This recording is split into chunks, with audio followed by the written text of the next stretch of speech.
రాజన్న సిరిసిల్ల జిల్లా కేంద్రంలో ఇసుక మాఫియా బరితెగింపు ఘటనపై పోలీసులు చర్యలు వేగవంతం చేశారు.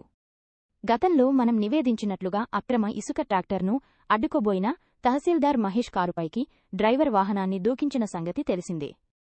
ఈ ప్రమాదం నుంచి అధికారులు త్రుటిలో ప్రాణాలతో బయటపడ్డారు.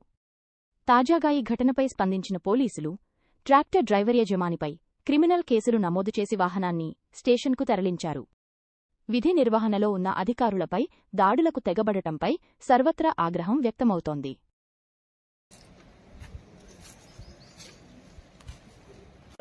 అంటే లోడ్ బండి సడన్ గా ఆగేస్తారు ఒకటేసారి. నాకు సంబంధం లేదు అంటే ఆ స్పీడ్ వస్తుందా, నాకు సంబంధం లేదు. తీసుకోపోండి, బండి తీసుకోపోండి. తీసుకోపో, బండి తీసుకోపో, నేను చెప్తున్నా. బండి బండి వీడికి నీ మీదైతే